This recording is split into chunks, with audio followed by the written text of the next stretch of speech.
we get started. Okay, wonderful. Thanks for the introduction, Adrian. I really appreciate it. It's my pleasure. Let's see. So, thanks to everyone who's carved out some time to spend with us today. And here's a look at the agenda. And I'm going to review just 4 slides before we move right into the interview with Doug, just as a way to set the stage. And by the end of the session today, you should walk away with information that will help you select a cloud solution. So let's start with some of the statistics that speak to the cloud adoption rate and projected growth in the subscription-based ERP. One surprising fact is that currently 44% of all business software spending is coming from subscriptions versus the traditional on-premises licensing model that we're all familiar with now. Some partners will tell me that they're not seeing a lot of demand, but those partners aren't usually the ones that are representing a cloud solution. And cloud buyers are really pretty savvy. They spend a lot of time researching on the web and their social network, and if you're not offering a cloud solution, you're not likely to find these people, and they're not likely to find you, quite honestly. Another reason to consider adding Cloud ERP specifically is that it's projected to grow more quickly than the on-prem ERP market, and 20% growth in the next few years and beyond is very enticing. So now let's take a look at why customers are investing in cloud solutions. It's really quite simple.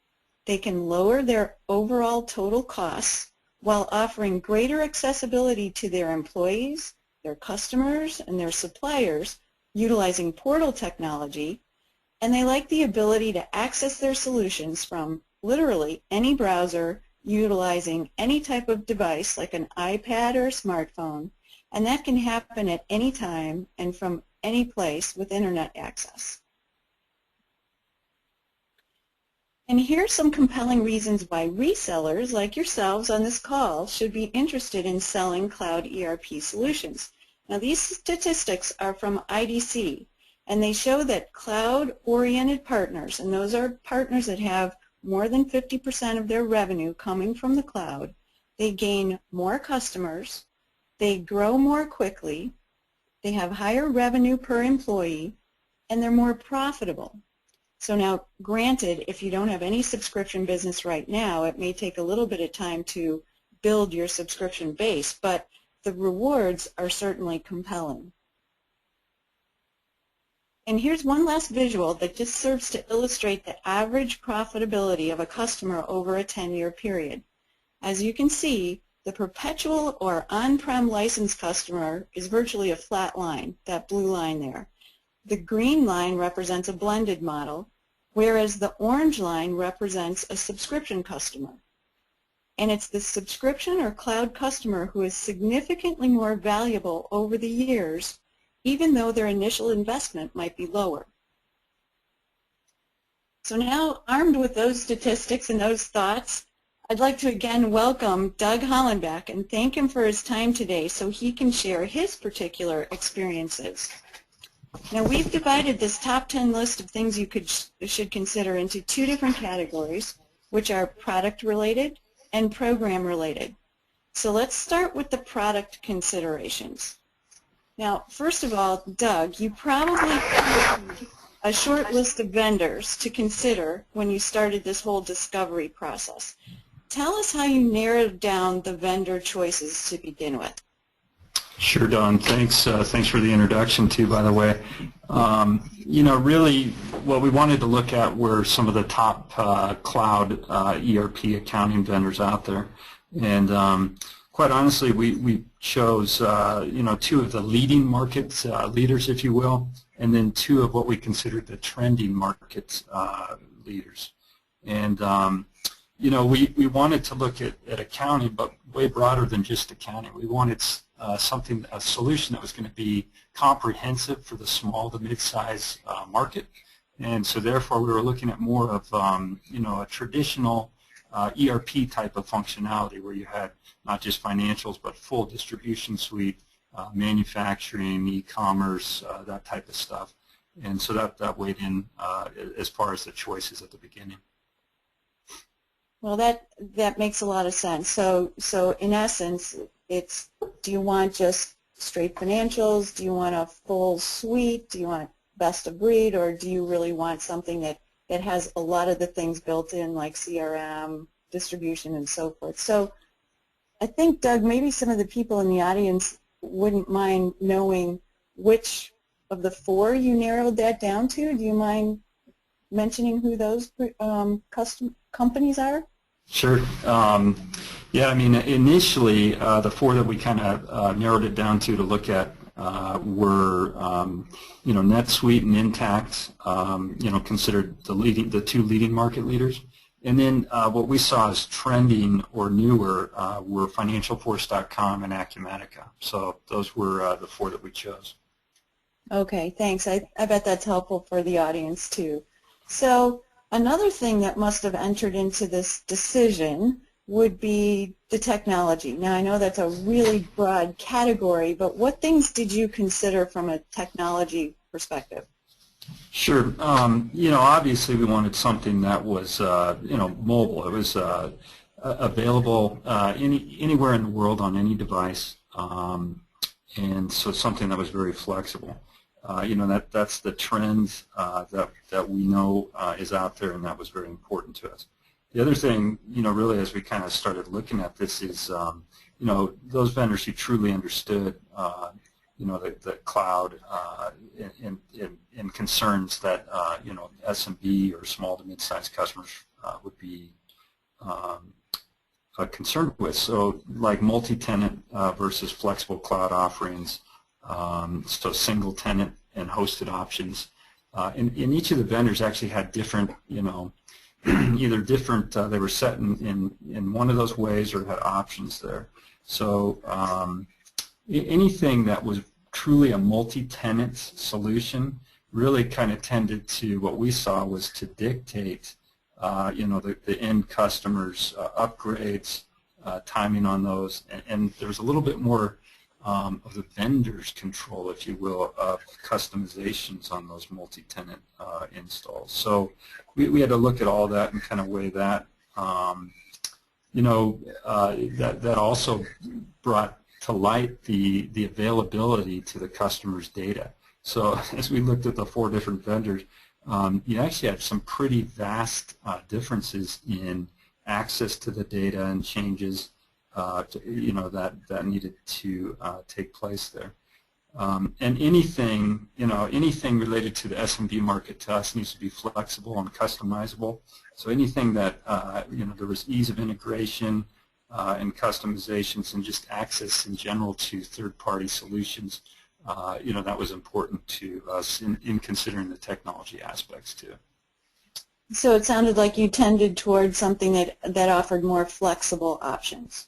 Yeah, we definitely needed a more nimble solution for our SMB customer set. Yeah, well, and technology is such a broad category, that's a lot to consider. So when you have different options that you can offer your customers, I imagine that also means some flexibility in pricing. Now, as a reseller, I'm sure everybody's comfortable with their own particular vertical market, their space, the type and size of customers that they deal with and solve problems for. So in general, how about pricing? Did that enter into your consideration at all? Oh yeah, of course. Actually some of this was kind of a nice surprise as we went into the due diligence process done. So what we really saw out there amongst the four different vendors was really three different options. Some of the vendors only had one option. Essentially, one option was, just a pure SaaS solution. So there was really not a whole lot of flexibility in pricing options for you there. A couple of the vendors actually had more than just the SaaS option. And quite honestly, only one vendor ended up having all three options. And I said at the beginning that this was kind of a nice surprise. As we got into this, we actually dug into it more and went back to the other vendors once we discovered that one of the vendors had all three options, and realized that this really gives us the full flexibility for SMB customers out there, and actually SMB and growing. So large size entities can benefit over the long haul too. So we were looking at the current needs and the future needs in considering flexible investment options. Yeah, that's great, and certainly I think some customers may want to start out in one fashion or one method or want to deploy in one way, but when you have the flexibility to change them to another solution or go from on-prem to SaaS or from SaaS back to on-prem, I think that probably gives you some additional flexibility, especially for those customers that are a little bit hesitant for dipping their toe into the cloud. I bet if you can say, hey, well, if it isn't everything that you ever thought it could be or wanted it to be, then we can put you on an on-premises solution. Absolutely. Yeah. So, okay, so aside from price, and this kind of goes along with it, another aspect that might overall impact the pricing, and if you get into TCO discussions or ROI conversations with prospects, did you consider the pros and cons of user-based pricing that's more the traditional method versus server-based pricing models? Absolutely. So, what we've seen as we've kind of gone along the route here is, and certainly at the beginning when we were looking at the four vendors, the user-based pricing model, it's actually not efficient or cost-effective for small and many mid-sized organizations. In fact, it actually could be very detrimental to their investment over time. So when we started looking at the server-based model, where there was no user-based pricing, that actually brought up a whole new world. And I'll give you an example, Don. This is actually pretty interesting. One of our first customers, after we chose a vendor, they had a compelling event. So their compelling event was that they were on Great Plains for about 20 years and really had taken it to the max that they could. They were struggling with reporting at a granular level, so they were continually having to export reporting out of Great Plains into these tremendously sophisticated spreadsheets just to get to the level that they need. And first of all, Acumatica was able to solve that problem. That was the compelling event and one of the reasons that they chose Acumatica. And they could do their reporting right out of Acumatica and get to even a deeper, more granular level than they ever thought. But the real key here was just before signing the contract in a discussion with the CFO, she realized that for instance, expense claims and timesheets could be expanded out to all kinds of people that they had never even let enter their system before. So they have 14 users in-house, and that's what we were looking at originally. And server-based pricing, no big deal. But they have 104 board members who 3 or 4 times a year submit expense reports with backups and receipts, etc. And doing that manually put quite a bit of overhead on the 14 members in-house. When she saw that she could, at no additional cost, expand the licensing, if you will, or the accessibility of their system to the 104 board members, it was a huge plus. It was like an extra piece of cake, as they bought the license. So pretty good story there to explain that user-based versus server-based model and the benefits.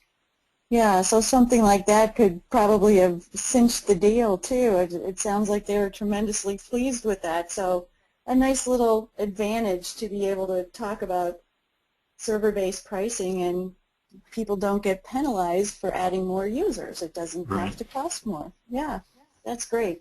So, and the last thing in this category, really, on the product side, is how about the supporting community? When you look at a vendor, did you look at whether they had an established and reputable ISV and OEM community? Did that have anything to do with it? Yeah, definitely. I think one of the first things there is we started seeing that there was quite an extensive ISV community. There were ISV partners, if you will, who had solutions that they literally took the vendor's tool set, software development kit, and wrote their solutions inside Acumatica. And to us, we were like, well, there's quite a number of these, so why over such a short period of time? And what we realized is, since the solution for the one that we chose is built on industry standard technology and tools like Visual Studio, .NET, and Microsoft SQL, it's a much easier platform and tool set to do that for their system. So there's some billion-dollar ISVs, if you will, or OEM partners actually of Acumatica that, and by the way, Acumatica is the one that we chose, but who saw the value and the flexibility and, again, the nimbleness, if you will, of the solution, that they actually used the technology foundation in this vendor solution to add their own solutions to it. We're talking about billion-dollar organizations, so pretty impressive thing that we found as we were doing the due diligence. Yes, the other vendors have ISVs and solutions and all that, but not as I guess not as flexible as what we've seen, and in some cases it took quite a bit of time for some of those to become ISVs and OEM partners of the other vendors. Well, and that's a good point, because so many partners and resellers have found that they can certainly expand their market, and they can capture more revenue if they develop a vertical market and they really become experts in that market, and even develop IP around it, so it's their Right. proprietary or competitive advantage. So tools that give you the ability to do that, I think that's probably puts you ahead of the game. So I think that's a great kind of summary and high-level overview on the product side.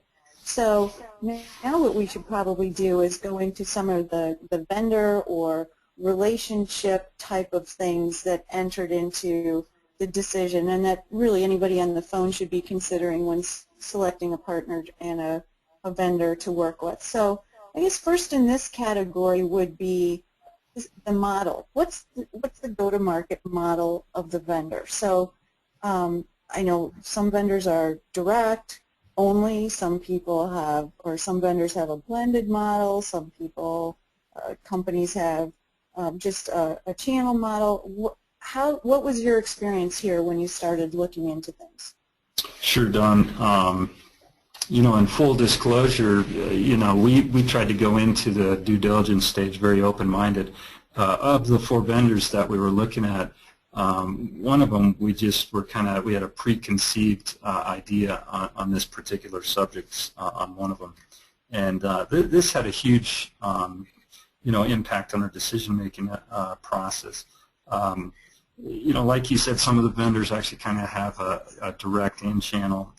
Some have all the way to just a pure channel, which was more appealing to a vendor like a partner like us, just because we don't necessarily want to compete. And coming from the background with Oracle and IBM that we did, we can deal with that. We've dealt with that for many years as far as the direct and channel competition. But that was pretty eye-opening for us when we talked to other partners of the different vendors.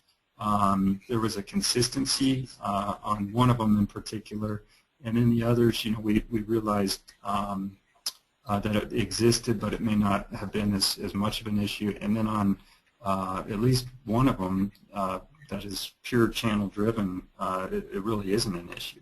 And what we also found is that the vendor is actually feeding the channel leads, which was a nice surprise too. So you certainly, as a VAR out there, you don't want to be competing with the vendor and be registering leads and having them, possibly taken away for miscellaneous reasons. So that's kind of that definitely was the go-to-market strategy was important to our process. Thank you. I can imagine that would be, because everybody knows, the way you market, the way you find end user candidates and prospects, that's changing quite dramatically. But there's still a tremendous cost in finding those end users. So certainly what you want to do is you want to preserve your marketing dollars and how you're spending them and making sure that you can actively pursue the ones that you find. So that makes a good deal of sense. Now, how about factors when comparing partner programs? So certainly some vendors are more partner friendly than others. How do you go about assessing the program?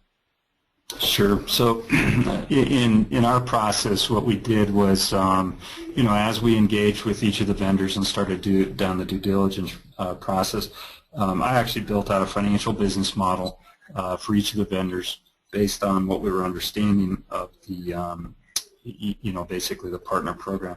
And again, in full disclosure, we're a bar and we want to make money. We want the vendor to make money too. So I needed to look at margins.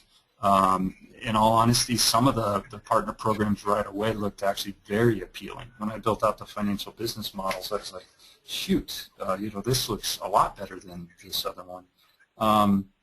But some other considerations there were, are there any marketing co-op programs available too? And a couple of the vendors had some pretty appealing sounding, marketing co-op programs, but there are also some that had some pretty detailed fine print on how you get that and how you're able to get that.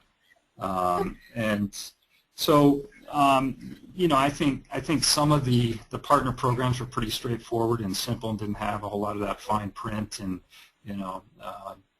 legalese, if you will, on how to maintain or get or to access or to share or whatever. Number one was probably margins, and then digging into the reality of, do we really get those margins, or what are the the caveats there?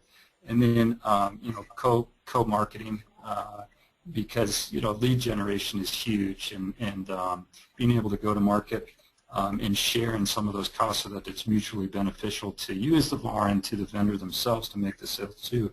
That's important. And so a straightforward program that spells it out is pretty nice, and that weighed in our decision too. Well, and those are really good points. And I think the other thing that I've been hearing, and maybe some of the other partners on the call here today have been experiencing, is some of the vendors have started making the move to just giving the partner like a finder's fee or a commission on the deal. So the sale has to go through the vendor, but I think that's another thing. If you're looking at what your overall revenues are for your company, you want to be able to recognize all of the revenue that you capture from your end users, and you take the deal down, and then you send in the money to the vendor minus your margin. I think that's probably preferable for a lot of people, because that just speaks to your overall health of your company and increases your margins. Yep, absolutely. Okay, so here's another thing. How about, and I know it sounds like a little tiny detail, but recently I've had a couple people come to me and say they were all the way down the path with another vendor, and when it got to contracts, they just went, holy cow, what am I doing? So how about the contracts? Was that a consideration for you? It was kind of funny. I mean, with each of the vendors early on in the process, we did get copies of the the reseller agreements. And in all honesty, Don, I didn't necessarily look at them at first. I just wanted to make sure I had them as checked off on my process. So as we got a little bit further down, in the due diligence stage with each of the vendors, obviously I had to look at those. And to my surprise, I guess, a couple of them were actually fairly simple and straightforward, and so therefore, you might say that they were kind of partner friendly right off the bat, and a couple of them were very detailed and actually kind of scared me on some of them. I mean, I almost had to hire an attorney just to look through it with me, but so I don't know that at the beginning that had much of an impact, but after I got to that stage in the due diligence process, it was definitely something that was a little bit eye-opening, if you will. Yeah. So just one of the many things to consider. So we've only got a couple more left that we wanted to highlight. Naturally, there are so many more other than these, but these are some of the highlights and things that should bear heavily on somebody's decision. The other one, this one coming up, is really the one that touches everybody's pocketbook. So you talk about the program and so forth, but then you can look at the startup costs and the actual hard dollar fees that are charged. So what did you find there? Right. So obviously towards the end of the process with each of the vendors, and as we were kind of narrowing down, really kind of, the top 1, 2, or 3 or what have you, that became part of an adjustment, if you will, to the financial plans. And as a side note, I had to adjust our financial models for each of the vendors after I discovered more,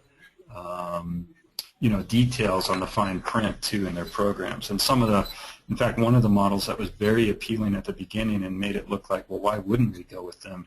After you realized the restrictions and the details and all that kind of stuff, I had to really adjust my financial plan or model down for that vendor and realize that it wasn't even as appealing or close to as appealing as we thought it was at the beginning. But certainly the initial investment for any VAR, like us, we had to consider, what was the annual fee for the program? Did we have support fees ourselves? Training costs, those types of things, any kind of authorization fees and that stuff. And it was kind of interesting. All the vendors seem to have something at the beginning, but when you dug into it, there was one vendor in particular that had 0 fees, and I kid you not. So the range was pretty big. We had one vendor that had basically 0 fees, if you will, all the way up to, once you considered training and annual fees and support fees and all that, almost as high as $30,000 for your startup costs. So I did some initial analysis, halfway through the due diligence, and then kind of, or actually towards the end of the due diligence, and then in hindsight, looking back on, we estimate that by going with the vendor that we did, that we actually saved about $20,000. No joke. And the reason for that is, I didn't have to pull consultants off of billable projects to send them somewhere to get certified and trained. With the university for our particular vendor, our consultants were able to do it kind of on their own time, on their own schedule, and get things accomplished that way. So we got trained and certified, and I heard it was record time, actually. And so that was a huge plus. And just the fact that you don't have an annual, vendor fee or support fee or anything like that was a big plus. But no joke, Don. We estimate in hindsight, several months after we had signed and started the program, that we saved about $20,000 over had we chosen one or two of the other vendors. Oh, well, Doug, that's phenomenal, because especially when you're looking at a SaaS model, everybody knows that there's not as much of a big, huge pop on the margin up front on the very first sale that you make. In a SaaS model, you're getting those margins and those revenues consistently over time. So an investment like that, that would certainly set you back on your ROI on the partnership if you had $20,000, $30,000 extra in fees to consider. So, and you also said that you were up and running quickly, and I know we didn't talk about this, but just out of curiosity, how soon did you have your first deal?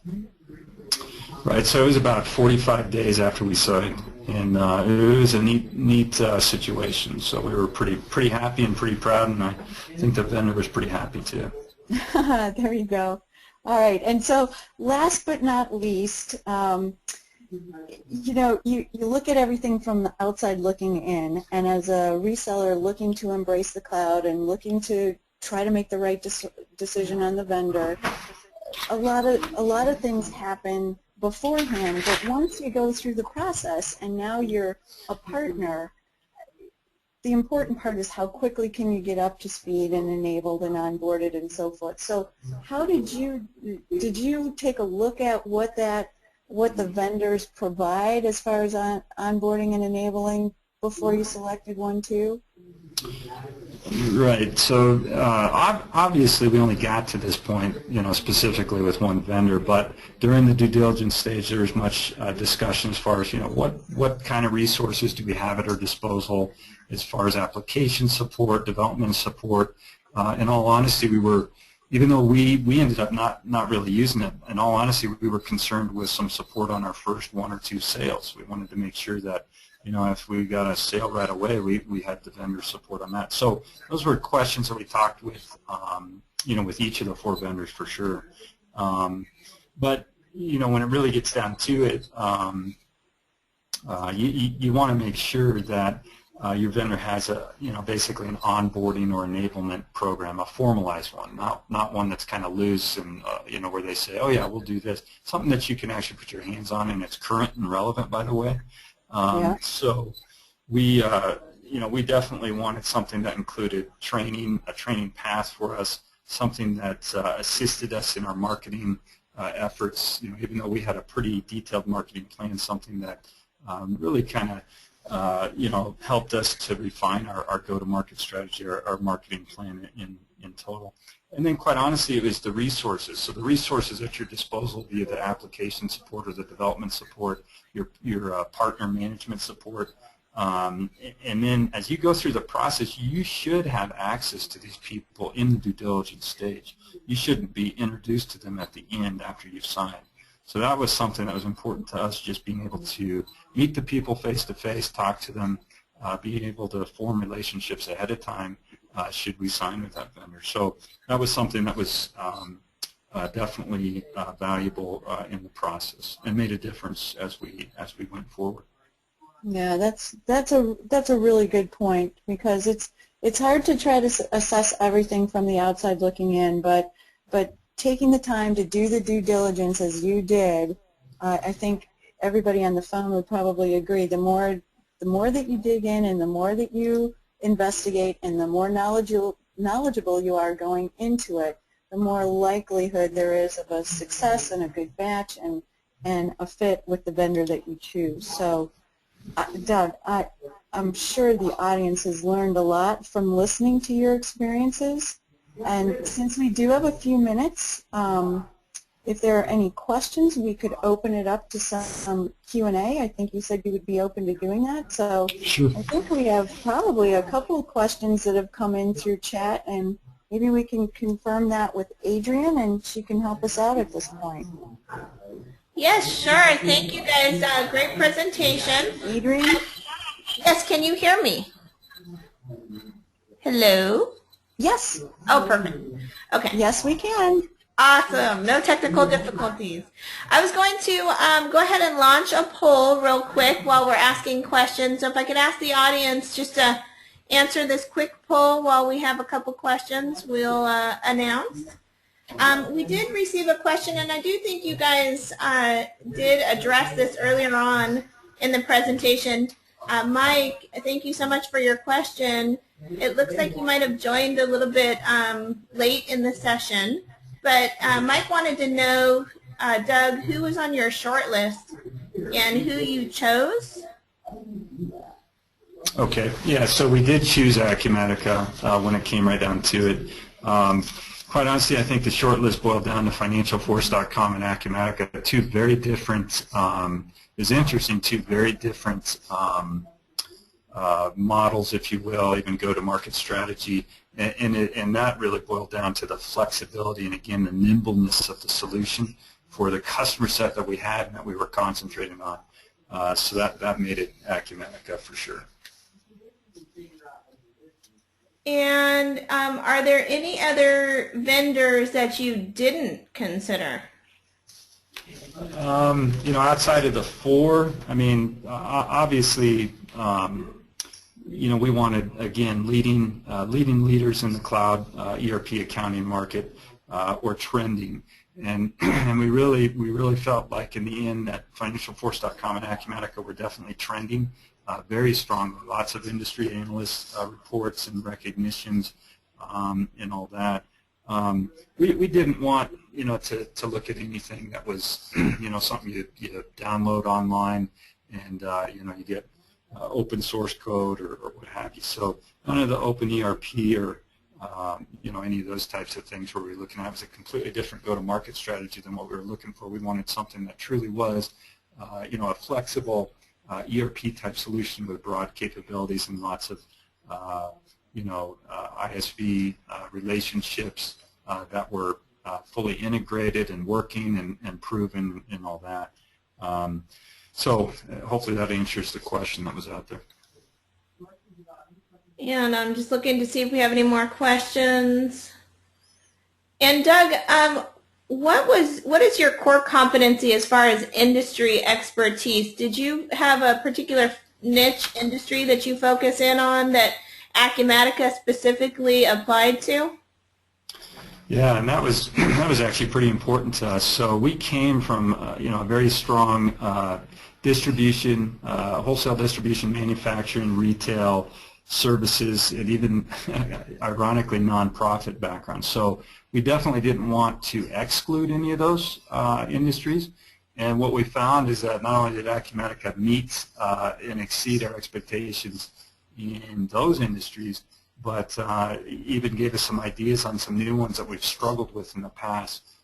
So definitely, wholesale distribution, manufacturing, services, and the nonprofit opened up a huge door for us. And I'm not seeing any other questions. If I could just ask the audience just to take another minute. We do have 80% of you who voted. If we could just get the remainder of the audience to vote on this question, that would be great.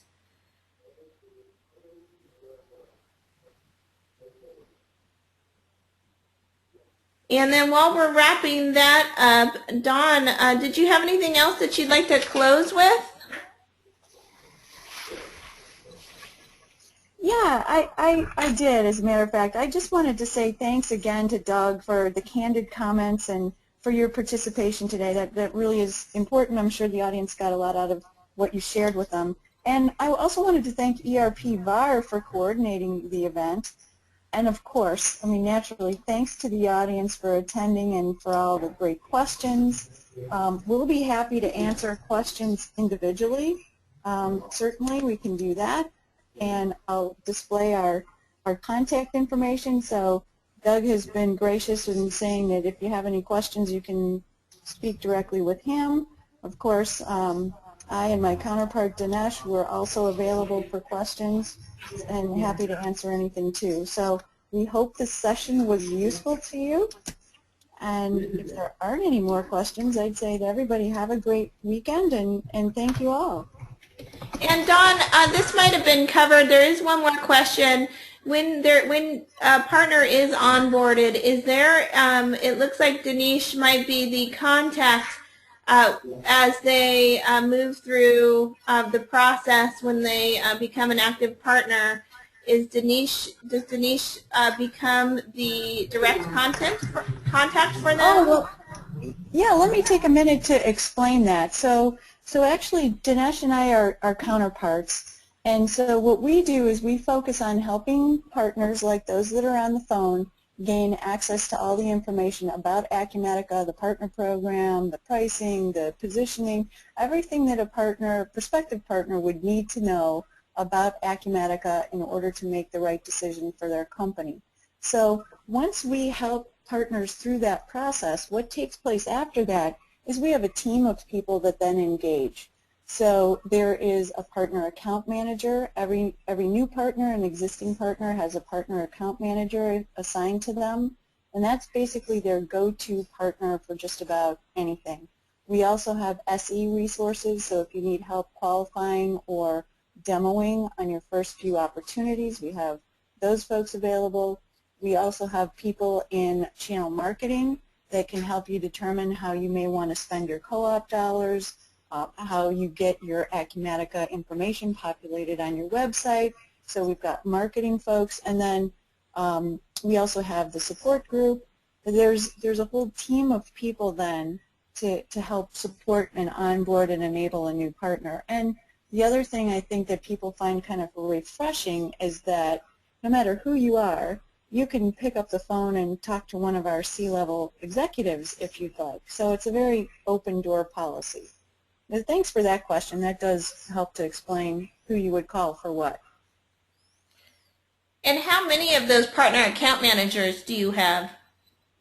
Oh gosh, I could say if anybody's out there and has a favorite partner account manager that's looking for a new home, let us know, because we're growing like crazy. So we had 3, and now I think we're up to 6 for the U.S. and Canada, and looking for more people. We're growing that rapidly. So just about, if you know any good people, and unfortunately there are a lot of folks that are out of work, whether it's implementers, developers, channel managers, whatever, that need a new home, we're looking for good people.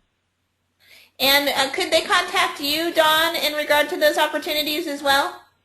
Sure, I'd welcome anybody to reach out to me, and then also on the Acumatica.com site, we have a job area, so there are postings out there that are current as well.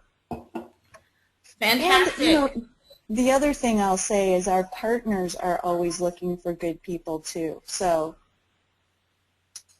yes, people can absolutely contact me. Well, wonderful. Well, thank you so much, Dawn, and thank you, Doug, for this informative webinar. And we did record it. So if you do, if you are interested in the recording, please send me an email at Adrian@ERPVAR, ADRIAN @ERPVAR.com. We'll go ahead and get that out to you. It'll also be published on our YouTube channel at ERPVAR.com. And thank you so much, everybody, for joining us today, and have a wonderful weekend. Thank you, Dawn and Doug. Thank you. Have a good weekend. Take Thanks, care. Dawn. Bye-bye. Bye.